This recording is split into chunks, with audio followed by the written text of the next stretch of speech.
வணக்கம். இந்த உரையாடலுக்கு உங்களை வரவேற்கிறோம். இன்னைக்கு நாம கொஞ்சம் ஆழமா ஒரு விஷயத்தை அலச போறோம்.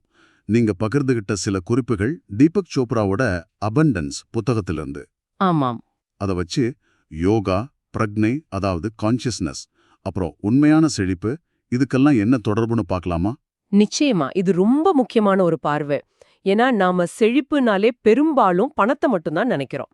ஆனா இது அதையும் தாண்டி நம்ம உள் உலகத்தோட எப்படி சம்பந்தப்பட்டிருக்குன்னு பார்க்க போறோம். ஆமா, இந்த பழங்கால கருத்துக்கள் இப்போ இருக்கிற நம்ம வாழ்க்கை முறைக்கு, நம்ம பணம், வெற்றி பற்றிய பார்வைக்கு எப்படி உதவுன்னு பார்க்கலாம். கரெக்ட். உள்ளுக்குள்ள இருக்கிறதையும் வெளியே இருக்கிறதையும் இணைக்கிற ஒரு முயற்சி இது.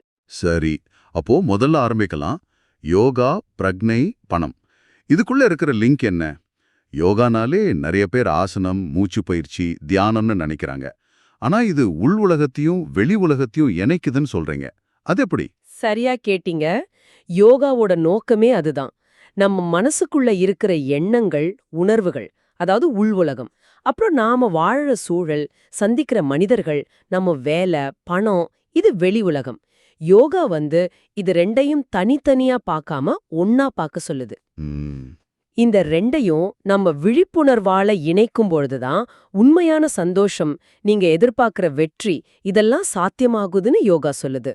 சுவாரஸ்யமா பழங்கால வேதங்கள்ல கூட அர்த்தம், அதாவது செல்வம், வாழ்க்கையோட ஒரு முக்கியமான இலக்கா சொல்லப்பட்டிருக்கு. ஓ அப்படியா? ஆன்மீகம்னா பணத்தை ஒதுக்கணும் இல்லையா? இல்லவே இல்ல. அது ஒரு தவறான புரிதல். செல்வம் ஒரு கருவி, அதை எப்படி பயன்படுத்துறோங்கிறது தான் முக்கியம். யோகா இது வெறும் மத நம்பிக்கை சார்ந்த விஷயம் இல்ல. சரி. இது பிரக்ஞையோட அறிவியல், சயின்ஸ் ஆஃப் கான்ஷியஸ்னஸ். இதுல ஒரு விசேஷம் என்னன்னா, நீங்க பிரக்ஞைய பத்தி கத்துக்க ஆரம்பிக்கும் போது நீங்க வெறும் தகவலை சேகரிக்கல, ஆமா, நீங்களே மாற ஆரம்பிக்கிறீங்க. உங்க உள்ளுக்குள்ள ஒரு மாற்றம் நடக்குது. இது வேற எதையும் கத்துக்கிற மாதிரி இல்ல. இதுதான் முக்கியம்னு நினைக்கிறேன். நீங்களே மாற ஆரம்பிக்கிறீங்க. அப்போ பணம் தானா வரும், செழிப்பு உருவாகுங்கிற ஐடியா எப்படி வேலை செய்யுது? இதோ மேஜிக் மாதிரி கேக்குதே. ஆஹா, மேஜிக் இல்ல, ஆனா ஒரு விதத்துல ஆச்சரியமா இருக்கும். புத்தகம் என்ன சொல்லுதுன்னா, இதுக்கு உங்க விழிப்புணர்வுல ஒரு மாற்றம் தேவை. ம், நீங்க உங்க உள் உலகத்தையும் வெளி உலகத்தையும் பிரக்ஞையில இணைக்கும்போது வாழ்க்கை ஒரு ஆழமான வழியில நகர ஆரம்பிக்குது. கிட்டத்தட்ட ஒரு மறைமுகமான பாதை மாதிரி. அப்புறம் பாருங்க, வெளியே நடக்கிற விஷயங்களோ இல்ல உங்க மனசுக்குள்ள ஓடுற குழப்பங்களோ உங்களை முழுசா கட்டுப்படுத்த முடியாது. கேட்க நல்லா இருக்கு. ஆனா நடைமுறையில நீங்க சொன்ன அந்த கேலப் டேட்டா படி வசதியான நாடுகள்ல கூட 3/2 பங்கு பேர் செழிப்பா இல்லைன்னு ஃபீல் பண்றாங்க. அவங்க ஏதோ சமாளிக்கிறாங்க, இல்ல போராடுறாங்க. அவங்களுக்கு ஏன் இந்த இணைப்பு கிடைக்கல? நல்ல கேள்வி. காரணம், பெரும்பாலானவங்க ஒண்ணு வெளியிருக்கிற சூழ்நிலைகளால கட்டுப்படுத்தப்படுறாங்க. வேலை இல்ல, பணம் பத்தல, பிரச்சனை மேல பிரச்சனைன்னு, இல்லையா? ஆமா. இல்லன்னா உள்ளுக்குள்ள இருக்கிற பயம், சந்தேகம், கவலை, தாழ்வு மனப்பான்மை, இதால கட்டுப்படுத்தப்படுறாங்க. ரெண்டும் தனித்தனியா அவங்கள இழுக்குது. யோகா சொல்ற பாதை இது ரெண்டுக்கும் அப்பாற்பட்டது. ஆனா அதுக்கு முதல் படி விழிப்புணர்வு. விழிப்புணர்வு, அவேர்னஸ். ஆமா, புத்தகம் சொல்ற மாதிரி you can only change what you are aware of. நீங்க எதை பத்தி விழிப்புணர்வோட இருக்கீங்கோ அதைத்தான் மாத்த முடியும். நம்ம பிரச்சனை என்னன்னு நமக்கே தெரியலன்னா எப்படி மாத்துறது? சரி, விழிப்புணர்வோட இருந்தா மட்டும் போதுமா? பணம் வந்துருமா? அப்படி நேரடியா இல்ல. ஆனா நீங்க விழிப்புணர்வோட இருக்கும்போது என்ன நடக்கும்? உங்க தேவைகள் என்னன்னு சரியா புரியும். எது முக்கியம் எது முக்கியம் இல்லன்னு தெரியும். உங்க செயல்கள்ல ஒரு தெளிவு வரும். நீங்க எடுக்கிற முடிவுகள் சரியா இருக்கும். ஓகே. அப்போ உங்களுக்கு உண்மையிலே தேவையானவே, அது பணமா இருக்கலாம், நல்ல உறவுகளா இருக்கலாம், மன அமைதியா இருக்கலாம், அது உங்களை நோக்கி நகர ஆரம்பிக்கும். இது அதிர்ஷ்டம்னு சொல்லிட முடியாது. இது ஒரு ஒத்திசைவு, உங்க உள்நிலைக்கும் வெளிநடப்புக்கும் நடுவுல வர்ற ஒரு அலைன்மெண்ட். இது தர்மம்னு ஒரு கான்செப்ட் சொன்னீங்களே, அது கூட எப்படி பொருந்தது? தர்மம்னா என்ன முதல்ல? தர்மம், இது ரொம்ப ஆழமான ஒரு சொல். சுருக்கமா சொன்னா, உங்களுடைய இயல்புக்கு எது மிகச்சரியா பொருந்துதோ, உங்க தனித்துவமான திறமைகளுக்கும் ஆர்வங்களுக்கும் எது பொருத்தமான பாதையோ, அதுதான் உங்க தர்மம். நம்மளோட ட்ரூ காலிங் மாதிரிங்களா? கிட்டத்தட்ட அப்படி சொல்லலாம். உங்களுக்கான சிறந்த பாதை. இதுதான் உண்மையான செழிப்புக்கு திறவுகோல்னு அந்த புத்தகம் சொல்லுது. ஏன்னா நீங்க உங்க தர்மத்துல இருக்கும்போது உங்க செயல்கள் இயல்பா இருக்கும், சிரமம் இல்லாம இருக்கும். உங்களுக்கு ஒரு விதமான நிறைவு கிடைக்கும். நம்ம இப்போ இருக்கிற நிலைமை கூட நம்ம மனசால உருவாக்கப்பட்டது, மைண்ட் மேட் தான். ஆனா நம்ம இயல்புக்கு ஏத்த மாதிரி வாழ்றது இப்ப இருக்கிற வாழ்க்கையில ரொம்ப கஷ்டமாச்சே. எக்கச்சக்க ஸ்ட்ரெஸ், டிஸ்ட்ராக்ஷன்ஸ், எப்பவும் ஒரு அவசரம். உண்மைதான். நவீன வாழ்க்கை பெரும்பாலும் நம்மள ஒரு மேலோட்டமான விழிப்புணர்வுல கல்லிடுது. அந்த இடத்துல இருக்கிற ஆசைகள், தேவைகள் எல்லாமே பெரும்பாலும் தற்காலிகமானது. அதுக்கு ஆழமான வேர்கள் இருக்காது. அதனால அதுக்கு தர்மத்தோட பெரிய தொடர்பு இருக்காது. ஹம், தர்மத்துல இருக்கிறதுங்கிறது இயற்கையா இருக்கணும், எஃபர்ட்லெஸ்ஸா இருக்கணும். ஆனா நாம நிறைய சமயம் அதுக்கு எதிரா நீச்சல் போடுறோம். அதனாலதான் போராட்டம், மன அழுத்தம் எல்லாம் வருது. அப்போ எந்த மாதிரி விஷயங்கள் நம்மள தர்மத்தோட பாதையிலிருந்து தடுக்குது? அந்த புத்தகத்துல சில உதாரணங்கள் கொடுத்திருந்தீங்களே. ஆமா, ஒரு லிஸ்டே இருக்கு. சிலது சொல்றேன் கேளுங்க. ரொம்ப சுயநலமா இருக்கிறது, அடுத்தவங்கள மிதிச்சிட்டு முன்னேற நினைக்கிறது, நேர்மையே இல்லாம இருக்கிறது, நம்ம பிரச்சனைக்கு எப்பவும் மத்தவங்கள காரணம் சொல்றது. ஆமா, பிளேமிங் கல்ச்சர். அதே.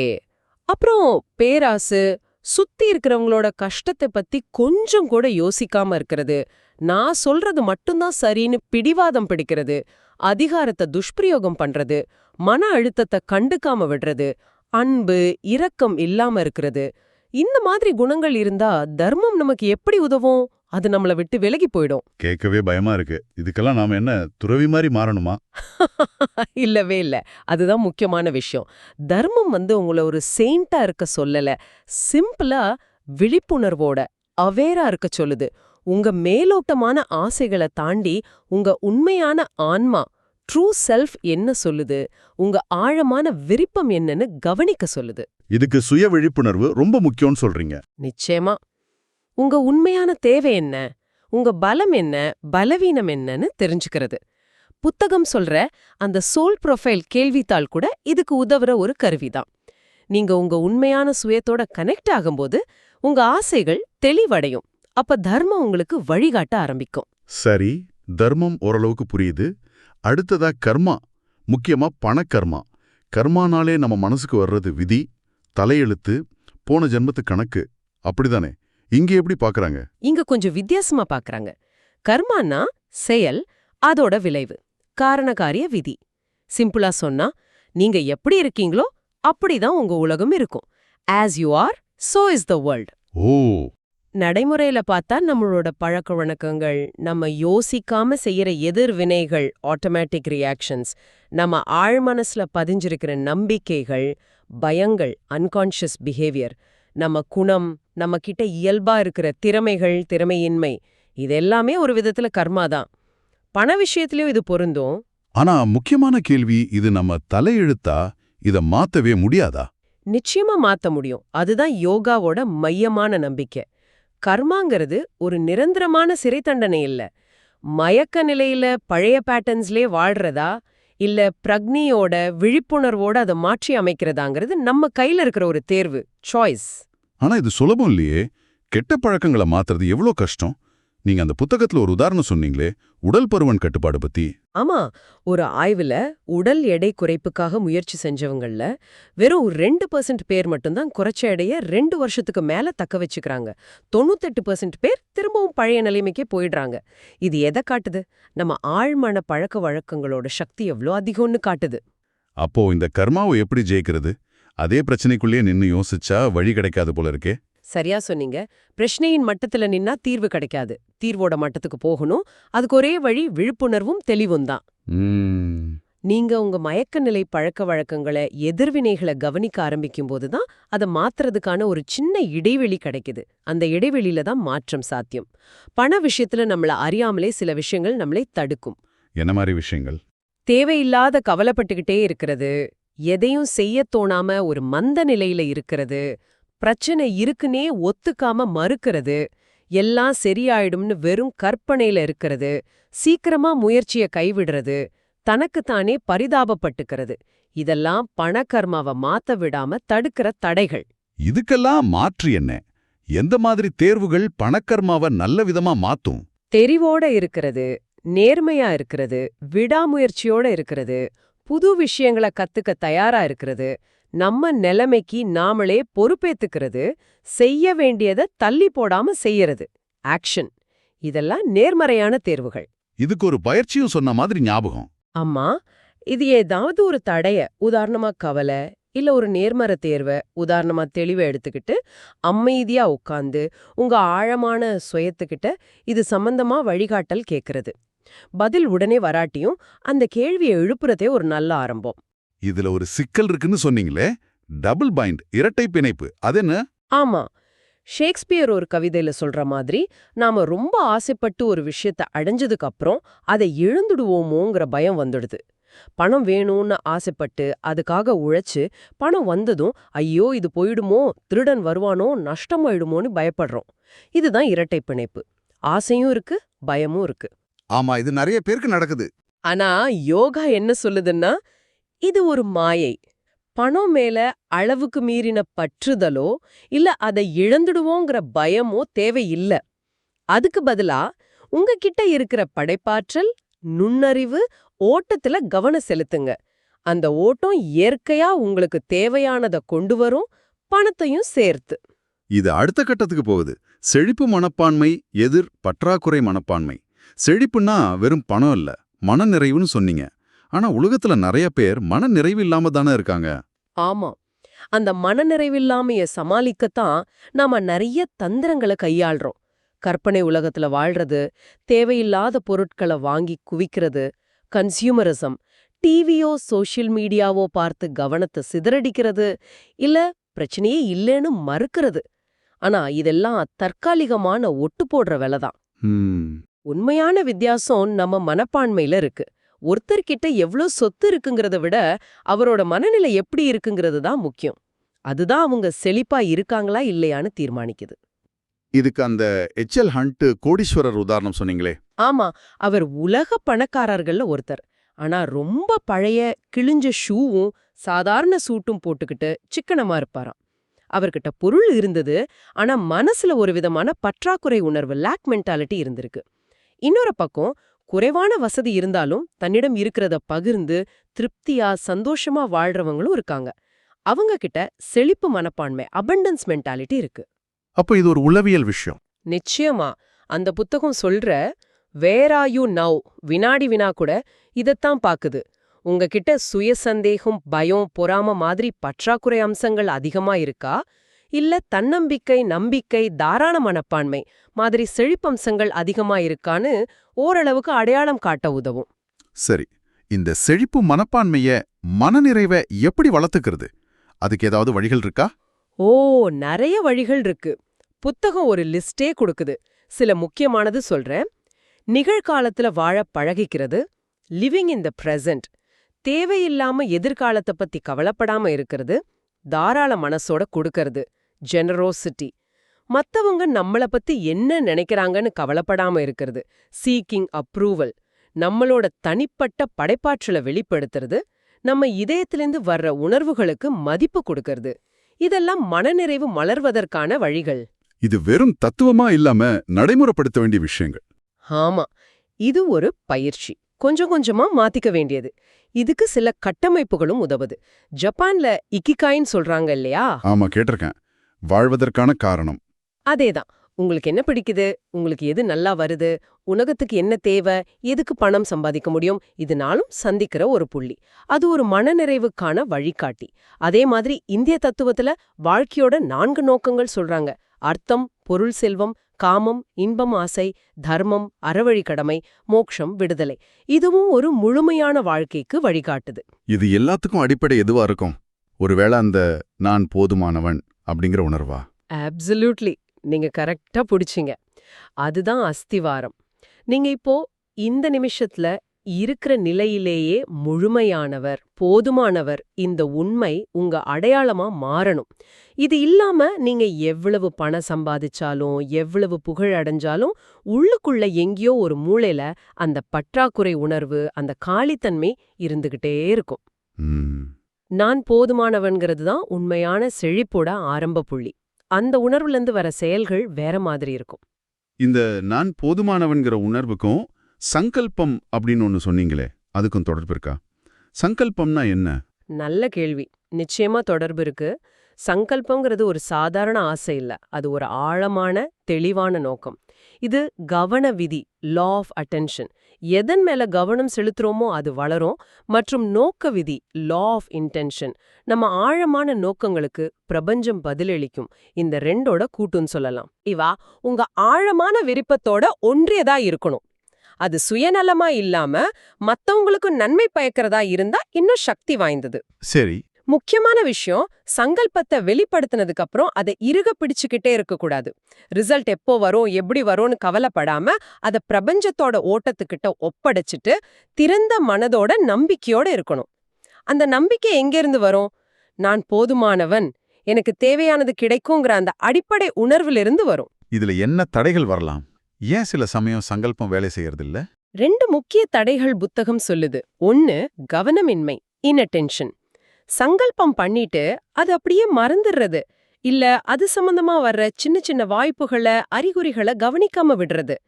இன்னொன்னு, நம்ம பழைய கர்மா அல்லது ஆழ்மன தடைகள்.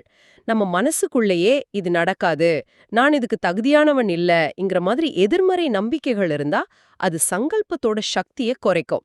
அதனாலதான் திரும்ப திரும்ப சுய விழிப்புணர்வு முக்கியம்னு சொல்றோம். புரியுது. சரி, இப்போ கொஞ்சம் பெரிய கான்செப்டுக்கு வருவோம். படைப்பாற்றல் நுண்ணறிவு மற்றும் சக்கரங்கள். இது கொஞ்சம் சிக்கலா இருக்குமா? இல்ல, எளிமையா புரிஞ்சுக்க முயற்சி பண்ணலாம். படைப்பாற்றல் நுண்ணறிவுனா என்ன? இது பிரக்ஞையோட ஒரு டைனமிக் ஆஸ்பெக்ட், அதாவது செயல்படுற தன்மை.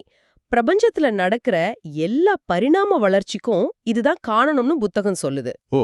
எல்லா உயிரினங்கள் கிட்டயும் இது இருக்கு. ஆனா மனிதர்கள் கிட்ட என்ன ஸ்பெஷல்னா, நாம இத பிரக்ஞையோட விழிப்புணர்வோட பயன்படுத்த முடியும். அந்த ஹோமோ எரெக்டஸ் உதாரணம் சொன்னேன் இல்லையா? ஆமா, நெருப்ப கட்டுப்படுத்தினது. ஆமா, எல்லா மிருகமும் நெருப்ப பார்த்து பயந்து ஓடும்போது அவங்க மட்டும் எப்படி அதை கட்டுப்படுத்தி தனக்கு சாதகமா பயன்படுத்த முடியும்னு யோசிச்சாங்க. இது வெறும் அறிவு இல்ல, இது விழிப்புணர்வோட ஒரு பாய்ச்சல். அதுதான் படைப்பாற்றல் நுண்ணறிவு.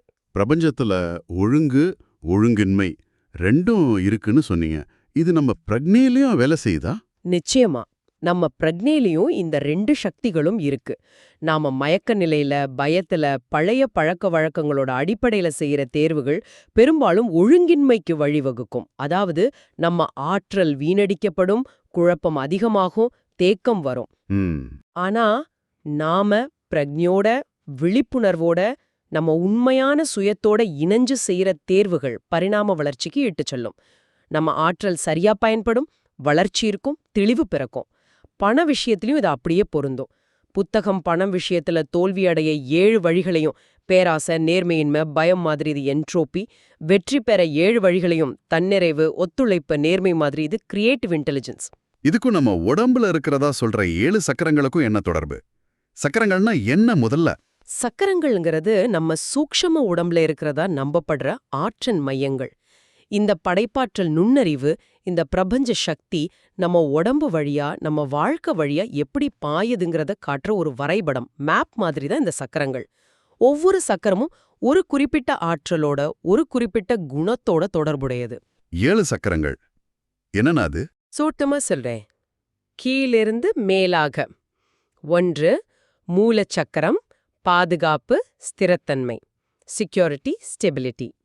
2, திரிகம் அல்லது சுவாதிஷ்டானம், இன்பம், உணர்ச்சிகள், படைப்பாற்றல், பிளெஷர், இமோஷன்ஸ், கிரியேட்டிவிட்டி. 3, சூரிய பின்னல் அல்லது மணிப்பூரகம், சக்தி, செயல், தன்னம்பிக்கை, உறுதி, பவர், ஆக்ஷன், வில் பவர். 4, இதயச் சக்கரம் அல்லது அநாகதம், அன்பு, கருணை, இரக்கம், உறவுகள், லவ், கம்பேஷன், ரிலேஷன்ஷிப்ஸ். 5, தொண்டை சக்கரம் அல்லது விஷுத்தி, சுய வெளிப்பாடு, பேச்சு, உண்மை, செல்ஃப் எக்ஸ்பிரஷன், கம்யூனிகேஷன், ட்ரூத். 6, நெற்றி சக்கரம் அல்லது ஆக்ஞா, உள்ளுணர்வு, ஞானம், கற்பனை, இன்ட்யூஷன், விஸ்டம், இமேஜினேஷன். 7, முடிச்சக்கரம் அல்லது சஹஸ்ராரம், பிரபஞ்சத்தோடு இணைப்பு, ஆன்மீக உணர்வு, பேரின்பம், கனெக்ஷன், ஸ்பிரிச்சுவாலிட்டி, பிளிஸ். ஓகே, இத்தனை இருக்கா? இதை நாம எப்படி பயன்படுத்துறது? இதுக்கும் பணத்துக்கும் என்ன சம்பந்தம்? 2 வழிகள்ல பயன்படுத்தலாம். 1, தியானம் மூலமா. ஒவ்வொரு சக்கரத்துக்கும் உரிய மந்திர ஒலிகள், பீஜ மந்திரங்கள். உதாரணமா தொண்டைக்கு ஹம், அல்லது அந்த சக்கரத்தோட குணம் சார்ந்த மைய எண்ணங்களை, உதாரணமா இதயத்துக்கு நான் அன்பாக இருக்கிறேன் மனசுல நினைச்சு தியானம் செய்யும்போது அந்தந்த சக்கரங்களோட ஆற்றலை சமநிலைப்படுத்தவும் வலுப்படுத்தவும் முடியும். சரி. இன்னொன்னு ரொம்ப முக்கியமானது, அன்றாட வாழ்க்கையில நம்ம செயல்கள் மூலமா இந்த சக்கரங்களோட ஆற்றலை வெளிப்படுத்துறது. உதாரணமா நீங்க உங்க கருத்தை தைரியமா உண்மையா சொல்றீங்கன்னா உங்க தொண்டை சக்கரம் நல்லா வேலை செய்யுது. நீங்க ஒரு விஷயத்த ஆர்வத்தோட சக்தியோட முன்னெடுத்து செய்றீங்கன்னா உங்க சூரிய பின்னல் சக்கரம் ஆக்டிவா இருக்கு. அப்போ பணத்துக்கும் இதுக்கும் என்ன நேரடி தொடர்பு? எல்லாமே தொடர்புடையதுதான். ஆனா முக்கியமா 3 சக்கரங்களை சொல்லலாம். முதல்ல முடிச்சக்கரம், கிரவுன். ஏன்னா அங்கதான் அந்த நான் போதுமானவன்ங்கிற உணர்வு, அந்த அடிப்படை நம்பிக்கை, அந்த பேரின்பம், ஆனந்தம் இருக்கு. இதுதான் எல்லா செழிப்புக்கும் ஆதாரம். அடுத்து ரொம்ப முக்கியமா சூரிய பின்னல் சக்கரம், சோலார் பிளெக்ஸஸ். இதுதான் சக்தி மையம். நம்மளோட செயல்திறன், தன்னம்பிக்கை, நம்ம நோக்கத்தை நிறைவேற்றுறதுக்கான ஆற்றல் இங்க தான் இருக்கு. நீங்க எப்போதாவது ஒரு வேலையில முழுசா மூழ்கி நேரம் போறதே தெரியாம எல்லாம் தானா சரியா நடக்கிற மாதிரி உணர்ந்திருக்கீங்களா? இந்த ஜோன் சொல்லுவாங்களே. ஆமா, அந்த மாதிரி ஒரு ஃப்ளோ ஸ்டேட் உணர்ந்திருக்கேன். அது இந்த சூரிய பின்னல் சக்கரத்தோட வேலை தான். அந்த நிலையில இருக்கும்போது தடைகள் குறைவா தெரியும், செயல்கள் சுலபமா இருக்கும். அதை எப்படி அடையிறது? புத்தகம் 3 வழிகள் சொல்லுது. சாட்சியா இருக்கிறது, விட்னஸிங். உங்க செயல்களை, எண்ணங்களை, உணர்வுகளை ஒரு விலகலோட கவனிக்கிறது. பற்றின்மை, ரிசல்ட் மேல அதிகமா ஒட்டிக்காம இருக்கிறது. செய்யாமை, அதாவது தேவையில்லாம குறுக்கீடு செய்யாம அந்த படைப்பாற்றல் ஓட்டத்தை அனுமதிக்கிறது. அந்த மொசார்ட்டோட அக்கா நன்னெர்ல் உதாரணம் கூட இதுக்குதான். அவங்களுக்கும் மொசார்ட் அளவுக்கு திறமை இருந்தும் ஏதோ ஒரு தயக்கம், ஒரு தடை அவங்கள முழுசா வெளிப்படுத்த விடல. ஒருவேளை இந்த சக்தி மையத்துல ஏதோ ஒரு சமநிலையின்மை இருந்திருக்கலாம். ஓ. கடைசியா மூலச்சக்கரம். இது நம்மளோட அடிப்படை பாதுகாப்பு உணர்வோட தொடர்புடையது. பணம் நமக்கு ஒரு விதமான பாதுகாப்பு கொடுக்குது இல்லையா? இந்த சக்கரம் சமநிலையில இருந்தா பணத்தை பத்தின பயம், எதிர்காலத்தை பத்தின கவலை இதெல்லாம் குறையும், ஸ்திரத்தன்மை உருவாகும். இப்போ நல்லா புரியுது. சக்கரங்கள்ங்கிறது ஏதோ மாயாஜால விஷயம் அல்ல. அது நம்ம ஆற்றல், நம்ம செயல்பாடு, நம்ம உணர்வுகள் எல்லாத்தோடையும் ரொம்ப ஆழமா தொடர்புடையது. அப்போ கடைசியா வேலை திருப்தி பத்தியும் சில கருத்துக்கள் இருந்தது. அதையும் இது கூட இணைக்க முடியுமா? நிச்சயமா. வேலை திருப்திங்கிறது தனிப்பட்ட ஒரு விஷயம் இல்ல. அது நம்ம தர்மத்தோட, நீங்க செய்யற வேலை உங்க இயல்புக்கு பொருந்துதா, மற்றும் நம்ம படைப்பாற்றல் நுண்ணறிவோட உங்க திறமைகளை முழுசா பயன்படுத்த முடியுதா நேரடியா தொடர்புடையது. ஆமாம். புத்தகம் சொல்ற மாதிரி வேலை செய்யற இடத்துல குறைவான மன அழுத்தம், நல்ல சக பணியாளர்களோட உறவு, நம்ம கருத்துக்களுக்கு மதிப்பு கிடைக்கிறது, நியாயமான சம்பளம், மேலதிகாரிகளோட ஆதரவு, மத்தவங்களுக்கு நம்ம வேலையால உதவ முடியுதுங்கிற உணர்வு, கத்துக்கிறதுக்கும் முன்னேறதுக்கும் வாய்ப்பு, கொஞ்சம் சவாலான வேலைகள், இது எல்லாமே வேலை திருப்திக்கு ரொம்ப முக்கியம். இதுல பணத்தோட பங்கு எந்த அளவுக்கு? நியாயமான சம்பளம் நிச்சயமா அவசியம். அது நம்ம அடிப்படை தேவைகளை பூர்த்தி செய்ய ஒரு பாதுகாப்பு உணர்வை கொடுக்க ரொம்ப முக்கியம். ஆனா ஒரு குறிப்பிட்ட அளவுக்கு மேல இன்னும் அதிக பணம் மட்டுமே உங்களுக்கு மனநிறைவையோ சுயமதிப்பையோ கொடுத்துடாது. சரி. வெறும் பதவி உயர்வு, சம்பள உயர்வை மட்டுமே குறிக்கோளா வைக்காம நீங்க செய்யற வேலையில எப்படி உங்க படைப்பாற்றலை அதிகமா வெளிப்படுத்தலாம், எப்படி உங்க தர்மத்தோட இன்னும் நெருக்கமா இணையலான்னு பாக்குறது தான் நீண்டகால மனநிறைவுக்கும் உண்மையான செழிப்புக்கும் வழிவகுக்கும். ரொம்ப ஆழமான, அதே சமயம் நடைமுறைக்கு உகந்த ஒரு அலசலா இருந்துச்சு. அப்போ சுருக்கமா பார்த்தா யோகாங்கிறது பணத்தை தாண்டி ஒரு முழுமையான செழிப்பை, மனநிறைவை அடையிறதுக்கான ஒரு பாதையை காட்டுது. இதுக்கு விழிப்புணர்வு ரொம்ப முக்கியம். நம்ம தர்மத்தோட இணையிறது, நம்ம கர்மாவை புரிஞ்சுக்கிட்டு அதை நேர்மறையா மாத்துறது, பற்றாக்குறை மனப்பான்மையிலிருந்து செழிப்பு மனப்பான்மைக்கு மாறுறது, அப்புறம் நம்ம உள்ளுக்குள்ளேயே இருக்கிற அந்த படைப்பாற்றல் நுண்ணறிவை இந்த சக்கரங்கள் மூலமா அணுகி பயன்படுத்துறதுன்னு பல படிகள் இருக்கு. சரியா தொகுத்தீங்க. மைய கருத்து இதுதான். உங்க உள் உலகத்தையும், அதாவது உங்க பிரக்ஞை, எண்ணம், உணர்வு, உங்க வெளி உலகத்தையும், அதாவது உங்க சூழல், செல்வம், உறவுகள், விழிப்புணர்வால ஒத்து சேர்க்கிறது தான் உண்மையான செழிப்புக்கும் மனநிறைவுக்கும் திறவுகோல். உங்க பிரக்ஞையை மாத்துறது தான் உங்க யதார்த்தத்தை மாத்துறதுக்கான உண்மையான சக்தி. Power is in changing your consciousness. இந்த உரையாடலை கேட்டுக்கிட்டு இருக்கிற உங்களுக்கு உங்களுடைய செல்வம், வெற்றி, மனநிறைவு பத்தின தேடல்ல இந்த கருத்துக்கள் சில புதிய யோசனைகளையும் ஒரு வித்தியாசமான பார்வையையும் கொடுத்திருக்கும் நம்புறோம். இது ஒரு முடிவில்ல, இது ஒரு ஆரம்பம்.